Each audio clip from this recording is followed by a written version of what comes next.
ఛత్తీస్గఢ్లో మావోయిస్టు ఉద్యమానికి అతిపెద్ద ఎదురు దెబ్బ తగిలింది. దండకారణ్యం ప్రాంతానికి చెందిన సీనియర్ నాయకులు సహా సుమారు 200 మంది మావోయిస్టులు శుక్రవారం ఆయుధాలను వదిలి జనజీవన స్రవంతిలో కలవనున్నారు. బస్తర్లో ముఖ్యమంత్రి విష్ణుదేవ్ సాయి సమక్షంలో ఈ చారిత్రాత్మక లొంగుబాటు కార్యక్రమం జరగనుంది. కొన్నేళ్లుగా రాష్ట్ర కేంద్ర ప్రభుత్వాలకు పెనుసవాలుగా మారిన మావోయిస్టు ఉద్యమాన్ని ఈ ఘటన తీవ్రంగా దెబ్బతీసిందని చెప్పాలి.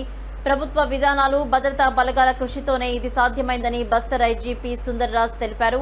మావోయిస్టు ఉద్యమాన్ని బలహీనపరచడంలో తాము సఫలమవుతున్నామని చెప్పడానికి ఈ భారీ లొంగుబాటు నిదర్శనమని ఆయన పేర్కొన్నారు. హింసను వీడి వచ్చే మావోయిస్టుల కోసం ఛత్తీస్గఢ్ ప్రభుత్వం అమలు చేస్తున్న లొంగుబాటు పునరావాస విధానం సత్ఫలితాలనిస్తోంది.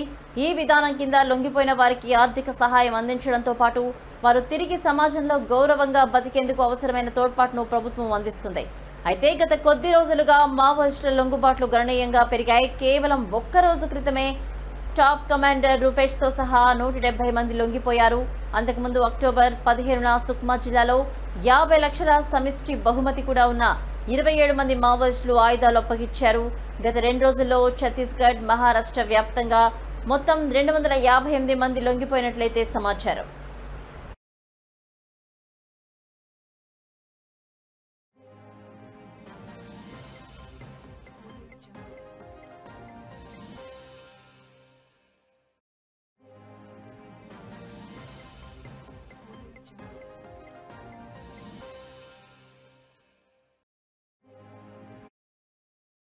మరోవైపు 2026 మార్చి 31 నాటికి దేశం నుంచి మావోయిజాన్ని పూర్తిగా నిర్మూలించడమే లక్ష్యమని కేంద్ర హోంమంత్రి అమిత్ షా ఇప్పటికే స్పష్టం చేశారు. హింసను వీడి జనజీవన స్రవంతిలో చేరాలని, వారికి ప్రభుత్వం అన్ని విధాలు అండగా ఉంటుందని ఆయన మావోయిస్టులకు పిలుపునిచ్చారు.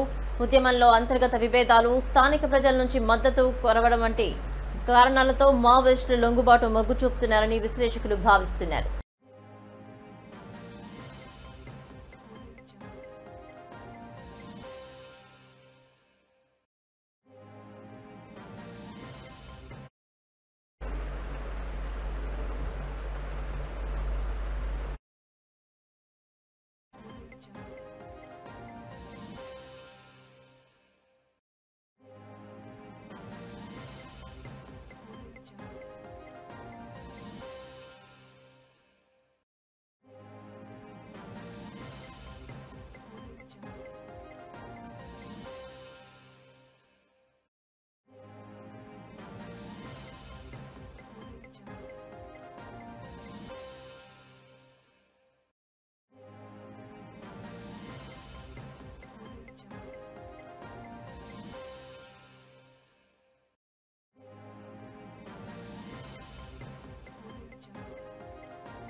గత కొద్ది రోజులుగా మావోయిస్టుల లొంగుబాటు గణనీయంగా పెరిగాయి. కేవలం ఒక్కరోజు మాత్రంలో టాప్ కమాండర్ రూపేష్తో సహా 170 మంది లొంగిపోయారు. అంతకుముందు అక్టోబర్ 15న సుక్మా జిల్లాలో 50 లక్షల సమిష్టి బహుమతి ఉన్న 27 మంది మావోయిస్టులు ఆయుధాలు అప్పగించారు. గత 2 రోజుల్లో ఛత్తీస్గఢ్, మహారాష్ట్ర వ్యాప్తంగా మొత్తం 258 మంది లొంగిపోయినట్లయితే సమాచారం.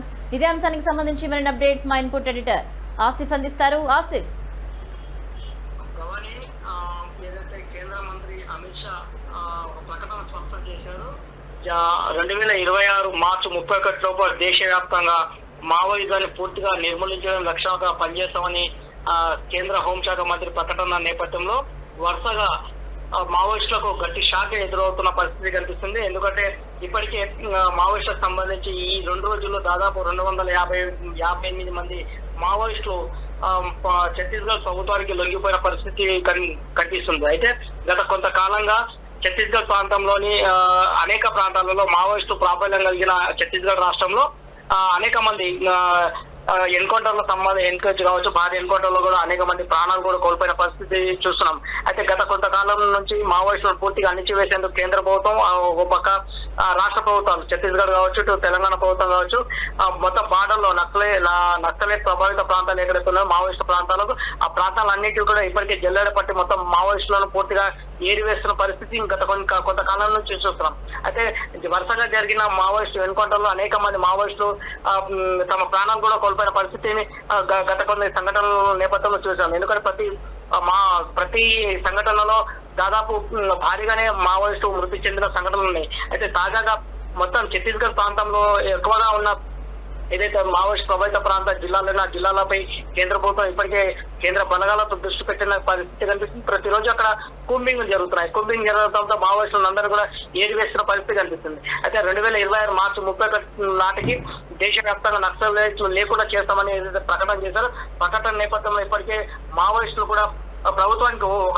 ఒకరు సరెండర్ అవుతున్న పరిస్థితి కనిపిస్తుంది. అయితే తాజాగా ఛత్తీస్గఢ్ లోని మావోయిస్ట్ ఉద్యమానికి అతిపెద్ద ఎదురుదెబ్బ తగిలిందని చెప్పవచ్చు. ఎందుకంటే గత కొన్నేళ్ల నుంచి మావోయిస్టులకు సంబంధించి ఒక ఉద్యమం సాగుతున్న పరిస్థితి ఉంది. అయితే దండకారణ్యం ఈ ప్రాంతానికి చెందిన మావోయిస్టు సంబంధించిన సీనియర్ ఎవరైతే నాయకులు ఉంటారో, మావోయిస్టు దళాలకు సంబంధించిన నాయకులు ఎవరైతే ఉన్నారో వాళ్ళందరూ కూడా దాదాపు ప్రభుత్వానికి ఛత్తీస్గఢ్ ప్రభుత్వం లొంగిపోయిన పరిస్థితి కనిపిస్తుంది. అయితే దాదాపు 200 మంది మావోయిస్టులు ఇవాళ ఛత్తీస్గఢ్ ముఖ్యమంత్రి సమక్షంలో, ఛత్తీస్గఢ్ ముఖ్యమంత్రి విష్ణుదేవ్ సాయి సమక్షంలో వాళ్ళు లొంగిపోయినట్టు కూడా తెలుస్తున్న పరిస్థితి కనిపిస్తుంది. అయితే కొన్నేళ్లుగా రాష్ట్ర కేంద్ర ప్రభుత్వం కూడా వీళ్ళ మావోయిస్టులు జనజీవన సమంతంలోకి రావాలని కూడా జనజీవన సమంతంలోకి రావాలని కూడా వాళ్ళని సూచించే పరిస్థితి కనిపిస్తుంది. అయితే ప్రభుత్వ విధానాలు, భద్రతా బలగాల కృషితోనే ఇదంతా సాధ్యమైందని కూడా ఛత్తీస్గఢ్ సంబంధించి ఐజీ సుందరరాజ్ కూడా తెలుపుతున్న పరిస్థితి కనిపిస్తుంది. అయితే మావోయిస్టు ఉద్యమాన్ని బలహీనపరచడంలో తాము సఫలీకృతమయ్యామని చెప్పడానికి ఈ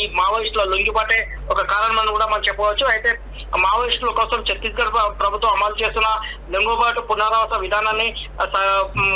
విధానాన్ని మావోయిస్టు చాలా మంది వీటికి సఫలీకృతం అవుతున్నట్టు కూడా తెలుస్తుంది. అయితే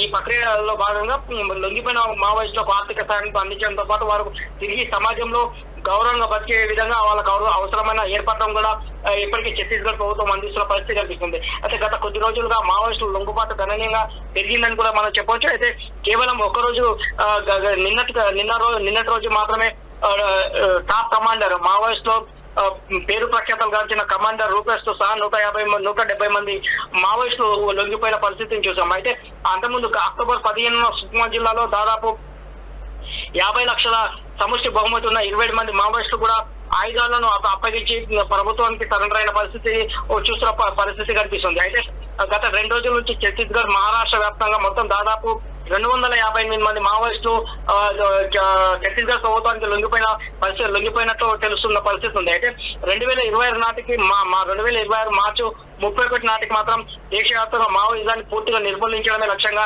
వైపు కేంద్ర ప్రభుత్వం ప్రకటన చేస్తుంది. అయితే హింస వీడి జనజీవన సమంతకు రావాలని వారికి ప్రభుత్వం పూర్తిగా అండగా ఉంటుందని కూడా ఒకవైపు ప్రభుత్వం సూచిస్తున్న పరిస్థితి కనిపిస్తుంది. అయితే మరోవైపు మావోయిస్టులో ఎక్కువ సంఖ్యలో ఏదైతే ఈ మావోయిస్టులకు అదేవిధంగా బలగాల మధ్య జరుగుతున్న ఎదురుకాల్పుల్లో అనేక మంది మావోయిస్టులు తమ ప్రాణాలు కూడా కోల్పోతున్న పరిస్థితి కనిపిస్తుంది. అయితే మరోవైపు ప్రభుత్వాలు కూడా టెక్నాలజీ సహాయంతో క్రిములు నిర్వహించి మావోయిస్టు స్థావరాలపై దాడులు నిర్వహించడంతో ఒక్కసారి మావోయిస్టులు అందరూ కూడా తమ ఉనికి కూడా కోల్పోతున్న పరిస్థితి కనిపిస్తుంది. ఈ నేపథ్యంలో కేంద్ర ప్రభుత్వం ఏదైతే ప్రకటన చేస్తుందో కేంద్ర ప్రభుత్వ ప్రకటనకి ఆకర్షితులై కొంతమంది మావోయిస్టులు ఇప్పటికే సరెండర్ అయిన పరిస్థితి కనిపిస్తుంది. అయితే వారికి ప్రభుత్వం ఇచ్చిన రివార్డులు కావచ్చు, ప్రభుత్వం నుంచి వారికి అందాల్సిన సహాయ సహకారాలన్నీ కూడా ఇప్పటికే ప్రభుత్వాలు అందిస్తున్న పరిస్థితి కనిపిస్తుంది. అయితే తాజాగా ఛత్తీస్గఢ్ రాష్ట్రంలో భారీ ఎదురుదెబ్బ తగిలిందని చెప్పొచ్చు. ఎందుకంటే మావోయిస్టులు దాదాపు 258 పైగా మావోయిస్టులు ఇప్పటికే ప్రభుత్వానికి సరెండర్ అయిన పరిస్థితి స్పష్టంగా అనిపిస్తుంది. అయితే ఒక్కొక్కగా ఇంకా చాలా మంది మావోయిస్టులు కూడా ప్రభుత్వానికి సరెండర్ అయ్యే పరిస్థితి ఇంకా ఉన్నట్టు కూడా ప్రాథమికంగా మనకు అందుతున్న సమాచారం ఉంది. ఇప్పటికే పోలీసు ఉన్నతాధికారులతో కూడా సంప్రదింపులు జరుపుతున్నట్టు కూడా తెలుస్తుంది. అయితే లొంగిపోయిన మావోయిస్టులకు సంబంధించి పూర్తిగా వాళ్ళకు పునరావాసం కలిగించడమే కాకుండా వారికి ప్రభుత్వం నుంచి పూర్తిగా ఆర్థిక సాయం అందే విధంగా ప్రభుత్వం కూడా వైపు చర్యలు తీసుకుంటున్న పరిస్థితి కనిపిస్తుంది. Bhavani. Right, thank you Asif.